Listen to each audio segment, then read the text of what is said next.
Right. Sometimes as turners we get asked to do strange turns. This time a client has asked me to do a stand for a set of tuning forks. Right then, so what I did there really quickly, as I sped up the video, was had it between centers, turned a mortise on one end, flipped it around,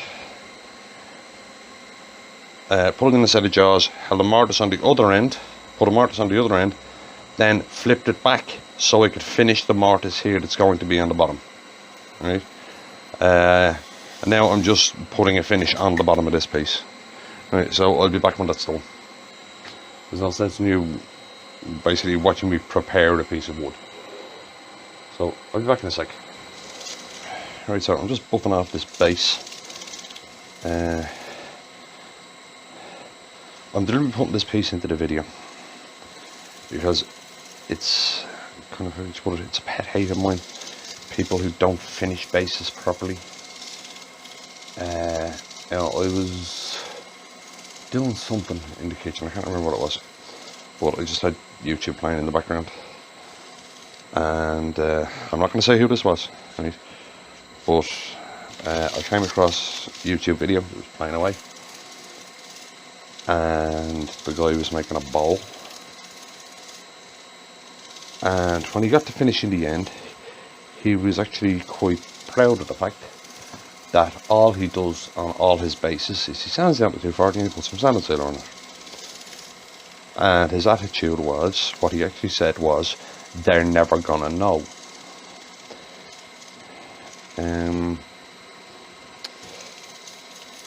You're not fooling anybody, you're just fooling yourself. So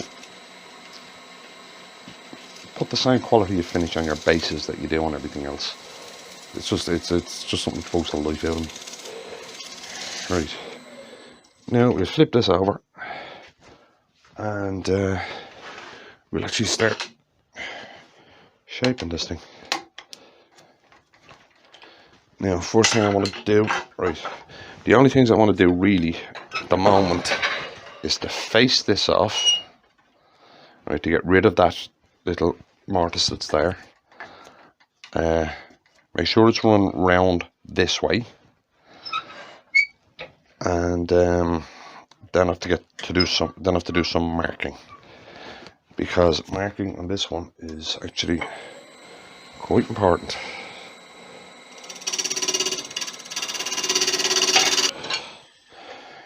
Right, now that that's off, what I want to do is I want to mark a ring on this. It doesn't matter because it's gone away. I want to mark a ring on this for a drilling mark. There, maybe. Let's see, there. There. That's the second one. Right. Now I'm going to take it off and I have to put some measurements on it. Now, there are 6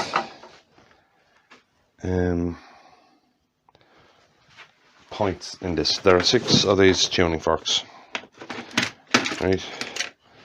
Since how I have a 360-degree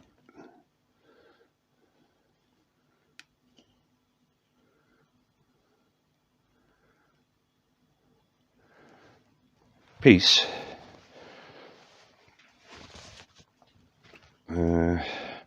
I need 6 segments. Right? I need 6 drilled points. Right, so we've got 60, 120, 180, 0, which is 1, 2, 3, 4. So I need 2 more.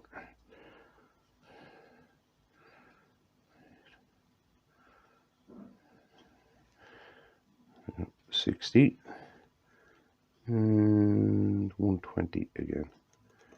Right. And that's going to be our 6 drill points out on that line out there.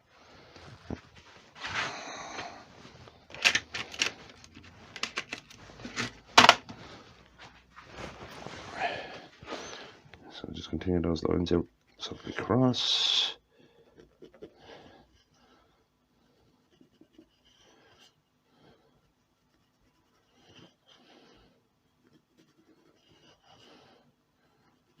Now I need to drill 6 holes in this on those points there, so that the handles of the tuning forks will sit in. So I'll just do that in the drill press. I'll be back in a sec. Right, now we have our 6 holes drilled in. Now I just want to get a rough shape on this, because there's a few other things that I need to do. Right, I also need a hole smack in the middle of this.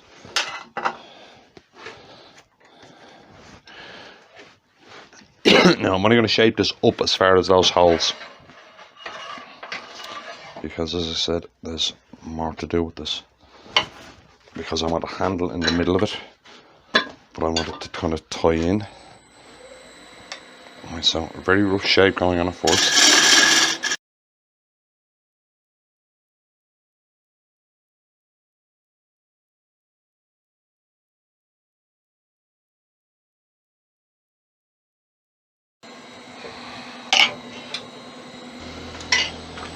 Right then, let's get back to this. Sorry, I got called away there. Now, where was I? Yes, putting the basic shape into it.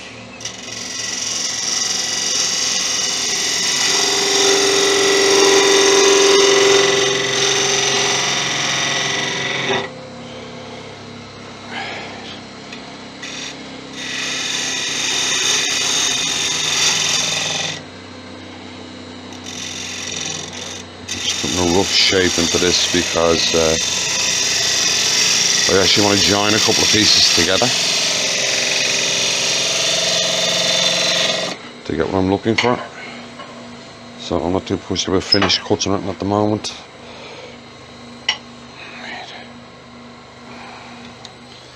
Look at that.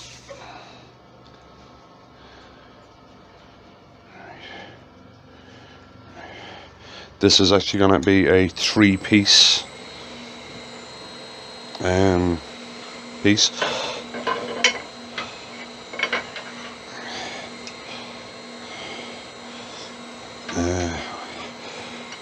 Because if you're doing a piece and you're going to basically join 2 pieces of wood together, you're not going to hide that join. You're not going to get a grain match. So what I like to do is make the transition obvious. Right, so basically that's going to be one part of it. This sapwood here is going to be another part of it there, and then there's going to be a handle coming out the top there, made out of this piece. Now those 2 pieces of wood are the same timber. Right, they're both an acacia. I think it's called acacia blonde, I can't remember. Right, but if I put that there, I am not going to get any form of a grain match. So what I'm going to do is make it very obvious and put that white in between the 2 of them. Right, now to do that, I need to make sure that that is perfectly flat. Right, so we'll take that one off for the moment.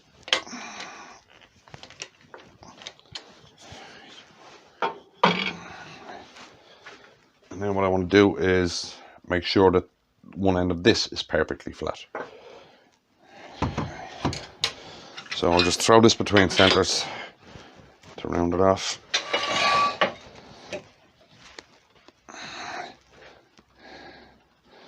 Roughly.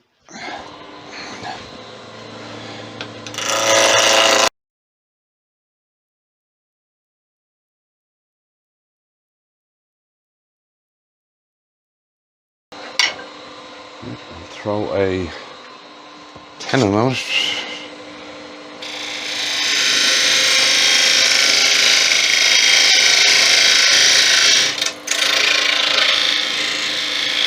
Because I also need to drill this piece.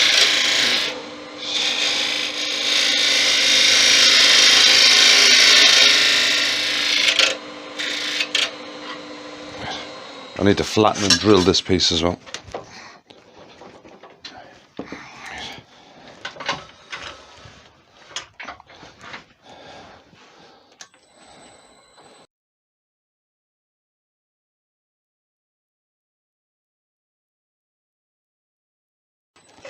Now I'm just going to part that piece off so that I have that hole running the whole way through it.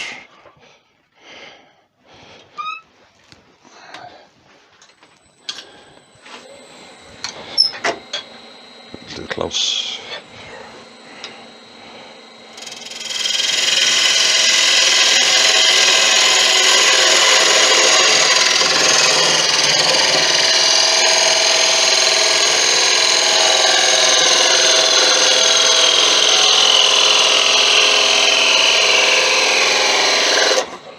Here we go.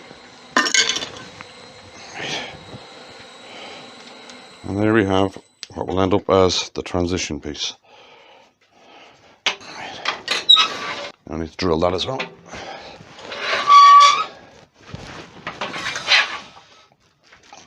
Same size hole.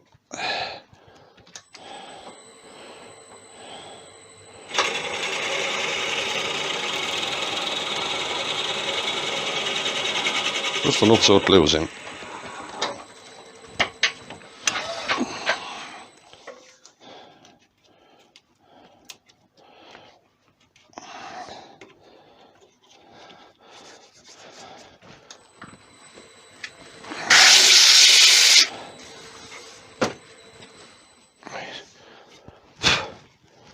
Right, so that's the first two pieces. You see, that one is going to go there.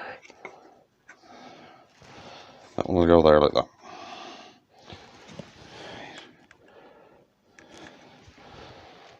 Right, which will be the transition between basically the handle and the base. Right, now set up for the handle. I'll be back in a sec.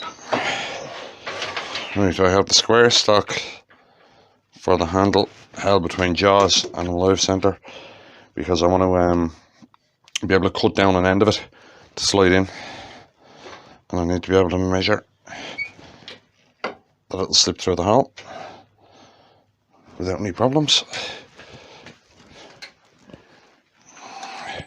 So we'll just turn this around quickly.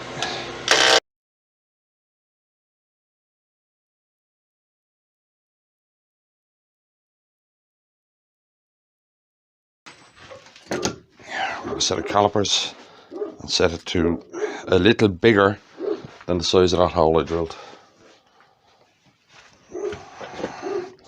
Easiest way to do that is on the drill bit.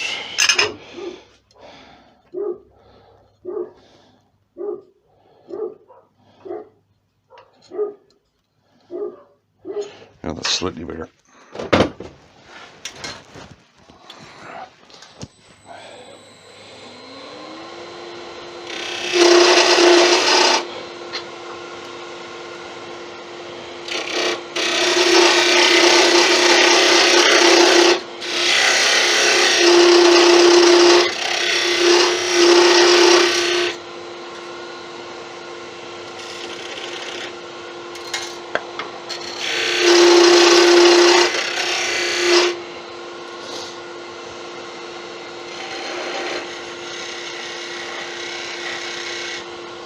Be it. This is why I have it in the jaws, so I can just retract that out of the way and it won't move.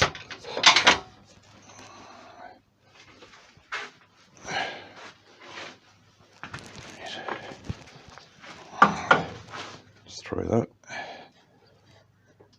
Yeah, that's good.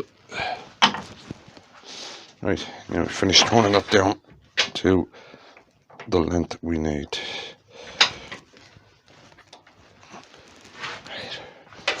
Which is going to be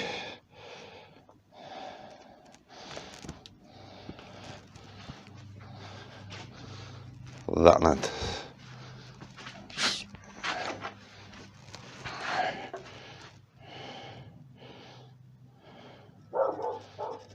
So there.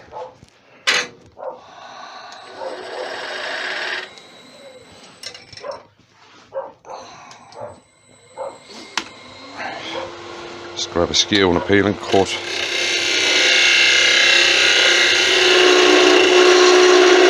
By far the easiest way of doing it.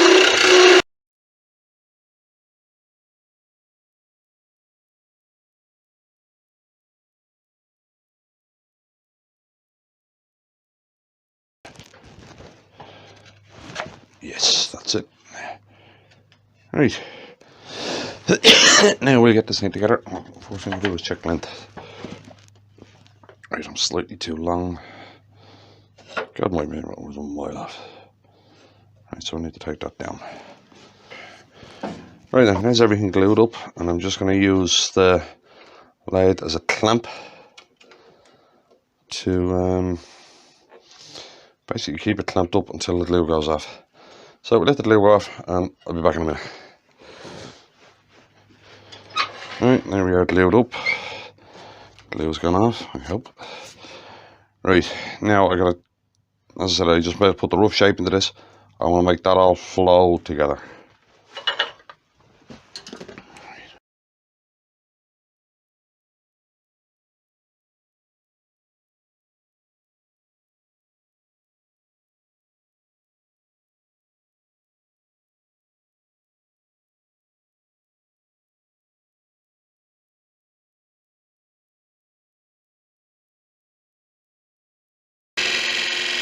I want to finalise that transition with a pull cut.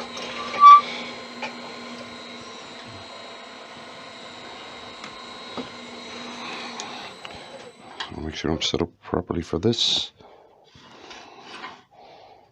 Slightly high.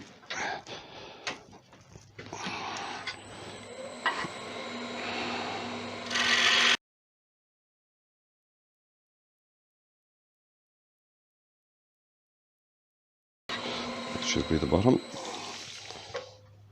Yes. Nice transition there. Now that I've got this transition, I can sort out the rest of the shape on that and then go on to the handle.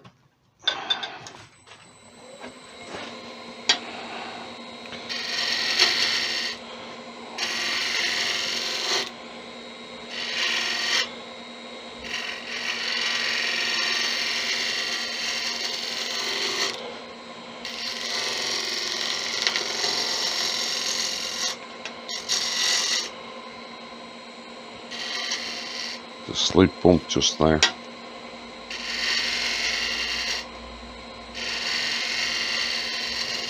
Now I can't ride the side bevel on this because of the holes. The holes will actually catch and twist the gouge, so I'm going to have to do a standard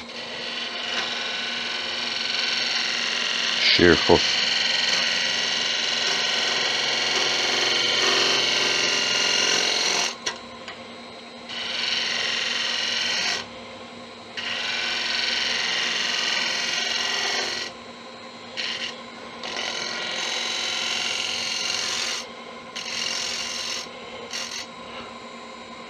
Still a slight little bump just there.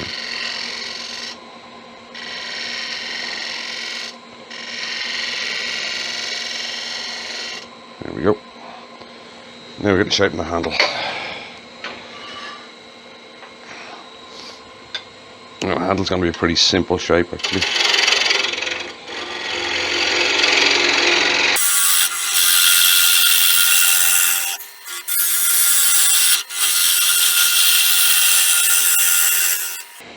What I want to do is continue that curve in there a little, into the handle a little.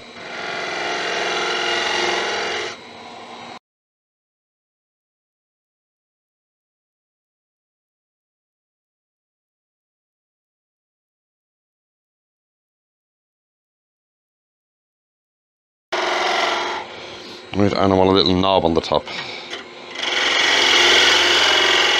My little type teardrop shape.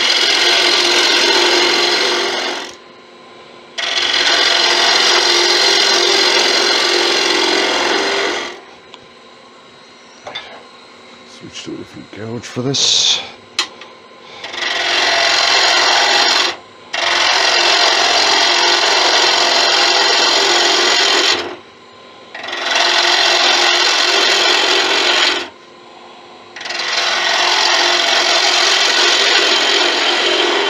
Now there's a little bit of sapwood on top of this, so I'm hoping that it kind of matches that bit.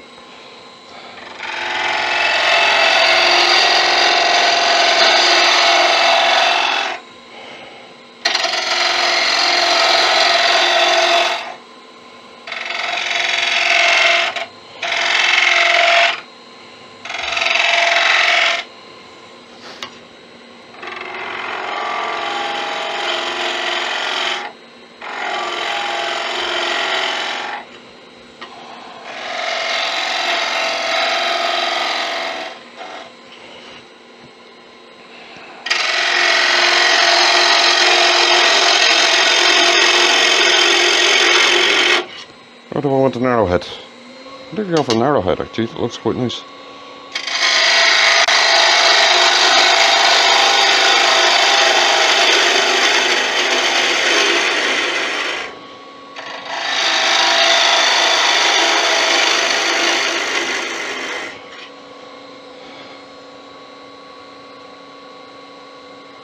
Something wrong there.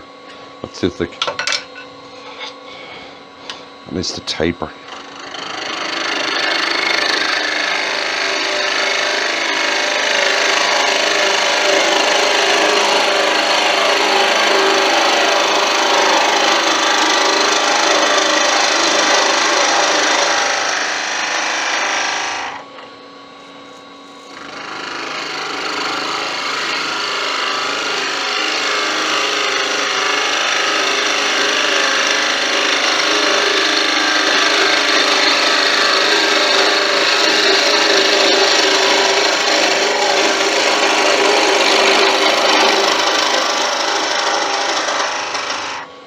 Yeah, that's better. Just needed to taper a bit. That straight handle didn't look right. That's better. Now we just part this off.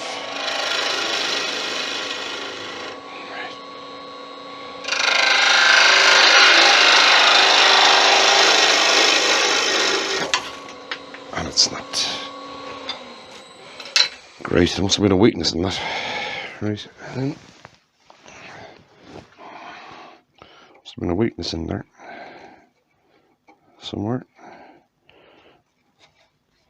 It's a good clean break, so see, I should sort that out. Right, the repair is done and you can't see it. Right, what happened there, my own fault, I never noticed that this is actually cross grain. I should have looked at the wood basically first before I started to use it. It's not in spindle orientation, it's in cross grain orientation, and I took too heavy of a cut up here at the tip, which shattered the cross grain. Right, but that's what happened there. Right, it's my own fault. Right, so that's the shape that I'm after. Now it's just a case of sanding and finishing. Right, so I'll get on with that, and I'll be back in a few minutes. Right, just buff it off my Hampshire sheen and glass wax, and you can't see that repair whatsoever. But as I said, I've said this a lot. If I make a mistake or if something goes wrong when I'm doing a video, I will always leave it in and say why it happened, because it's important that people know that they don't go right all the time, and that it's okay.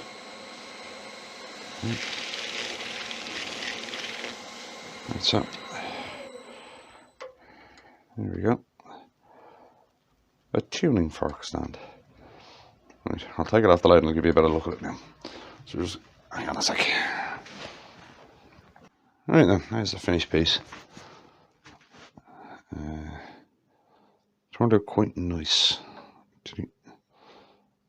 And you see what I mean? I'll pull out a few of this. That's the same type of wood as that, but there's no way I could have lined those grains up, so that's why I put that white piece in there. And luckily that piece actually had a piece of sapwood into it, so it ties it all up. So if you wouldn't mind liking the video, if you got anything out of it, that would be great. It'd help the channel. And as I said, there is a subscribe button there, I think, and if you fancy it, click that. So I hope you enjoyed that one, and I'll see you in the next one.